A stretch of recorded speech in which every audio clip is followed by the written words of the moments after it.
किसी भी बैंक में खाता खोलने से पहले उस बैंक में लगने वाले चार्जेस के ऊपर आप लोग को पहले जानकारी प्राप्त कर लेना चाहिए। नहीं तो खाता खोलने के बाद जब चार्जेस लगने लगते हैं ना, तब समझ में आता है कि काश ये चीज़ मैंने पहले पता कर लिया होता तो मैं इस बैंक में खाता ही नहीं खोलता। ठीक है, तो यहाँ पर अगर आप लोग ने एक्सिस बैंक में अगर खाता खोलने का प्लान बनाया है या फिर ऑलरेडी खाता खोल चुके हैं तो इस वीडियो को पूरा देखिएगा। बेसिकली इस वीडियो हम लोग कवर करने वाले हैं कि एक्सिस बैंक में कौन कौन से चार्जेस लगते हैं। अगर आप लोग मिनिमम बैलेंस जो है कि मेंटेन नहीं करते हैं तो 2024 में मिनिमम बैलेंस मेंटेन का क्या चार्जेस लगते हैं, इसके बारे में आप लोग को कंप्लीट इन्फॉर्मेशन यहां पर देने वाला हूं। क्योंकि अधिकांशतः हमारे भाई लोग का ये कमेंट है कि भाई मेरे एक्सिस बैंक में इतना बैलेंस माइनस में हो गया, इतना नेगेटिव में चला गया, चाहे करेंट अकाउंट हो चाहे सेविंग अकाउंट हो। इस वीडियो को शुरू से अंत तक जरूर देखिएगा जिससे कि आप लोग को सही और सटीक जानकारी मिल सके। सो गाइस, अगर यहाँ पर बात करें एक्सिस बैंक में लगने वाले चार्जेस के ऊपर तो चार्जेस क्या लगेंगे। सबसे पहले अकाउंट ओपनिंग की बात कर लेते हैं, जो कि बेसिक सर्विस का फीसेस हैं। ठीक है, जैसे कि इनिशियल फंडिंग।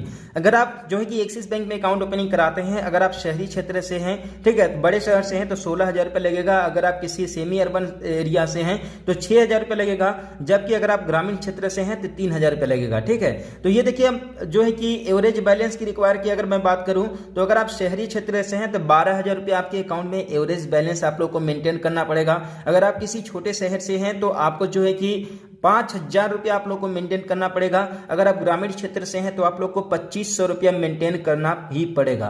अगर आप लोग इतना बैलेंस मेंटेन नहीं करते हैं तो आपके खाते पर माइनस चार्जेस लगने शुरू हो जाएंगे, आपका अकाउंट बैलेंस माइनस होना शुरू हो जाएगा। ठीक है, तो आप बेसिकली बात कर लेते हैं कि आप लोग को जो कि एवरेज बैलेंस रिक्वायर्ड कितना होगा। तो अगर आप मेट्रो शहर से हैं यानी कि किसी बहुत बड़े शहर से हैं, जैसे कि दिल्ली हो गया, चेन्नई हो गया, ठीक है, लखनऊ हो गया, तो आपको 12,000 रुपया जो है कि बैलेंस मेंटेन करना होगा। ठीक है, अगर आप मेंटेन नहीं करते हैं तो आप लोग समझ लीजिए कि यहाँ पर जो है कि 6% के हिसाब से आप लोगों का जो है कि यहाँ पर चार्जेस लगने शुरू हो जाएंगे। यानी कि एक महीने में 600 रुपया चार्ज लगेगा, आप यहाँ पर देख सकते हैं। ठीक, अगर आप किसी बड़े शहर से हैं तो। अगर आप छोटे शहर से हैं, मीडियम शहर से हैं, ठीक है, तो यहाँ पर 12,000 रुपये में आप लोग को देख सकते हैं 600 रुपया आप लोग का भी यहाँ पर चार्ज लगेगा। लेकिन यहीं अगर आप किसी ग्रामीण क्षेत्र से हैं तो आप लोग का देखिए 300 रुपया यहाँ पर अधिक से अधिक चार्ज लगेगा जब आप अपने अकाउंट बैलेंस को मेंटेन नहीं करेंगे तो। ठीक है, आप यहाँ पर देख सकते हैं। लेकिन अगर आप एकदम से ग्रामीण क्षेत्र से हैं, गांव में रहते हैं, ठीक है, और अगर आप अपने खाते को मेंटेन नहीं करते हैं 2,500 रुपया, ठीक है, 2,500 मेंटेन नहीं करते हैं तो 6% के हिसाब से आप लोग को चार्ज लगेगा। और ये बेसिकली चार्ज होगा 150 रुपया पर मंथ। और बता दें कि ये केवल नॉर्मल चार्ज नहीं है।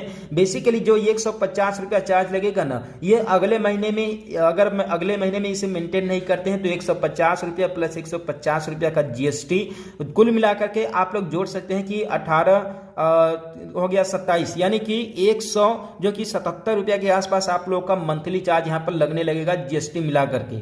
ठीक है, तो आप लोग को बता दें कि आप लोग को अगर अकाउंट ओपनिंग कराना है या फिर ऑलरेडी अकाउंट ओपनिंग करा लिए हैं एक्सिस बैंक में, तो आप लोग जो है कि ग्रामीण क्षेत्र से अगर हैं तो आप लोग को 2,500 रुपया एवरेज बैलेंस मेंटेन करना ही पड़ेगा। अगर इतना मेंटेन नहीं करेंगे तो 150 रुपया प्लस GST आप लोग का चार्ज लगना शुरू हो जाएगा, जिसकी वजह से जो आपका अकाउंट बैलेंस है वो माइनस में चला जाएगा। ठीक, तो आप लोग को इस चीज का ध्यान में देना होगा।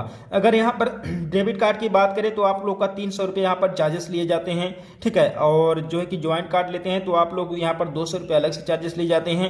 तो देखिए, ये अकाउंट अगर आप लोग क्लोज करते हैं तो 500 रुपये आप लोग उससे चार्जेस लिए जाते हैं, लेकिन ये डिपेंड करता है कंडीशन के ऊपर। ठीक है, कई सारे इसमें कंडीशन होते हैं। जब आप लोग अकाउंट क्लोज कराना होगा तो ये आप लोग को पता चल जाएगा। अगर चेकबुक की बात करूँ, चेकबुक में क्या फीस लगता है तो ये आप लोग का देख सकते हैं कि यहाँ पर फ्री लिमिट है फिलहाल। ठीक है, 4 रुपया पर लिप के हिसाब से है। ठीक है, तो इसी हिसाब से इसमें देखिए चार्जेस लगते हैं। और आप लोग को मिनिमम बैलेंस के बारे में तो पता चल ही गया होगा। तो इस वीडियो में आप यहीं तक, हम लोग मिलते हैं फिर किसी नेक्स्ट वीडियो में एक नए अपडेट के साथ।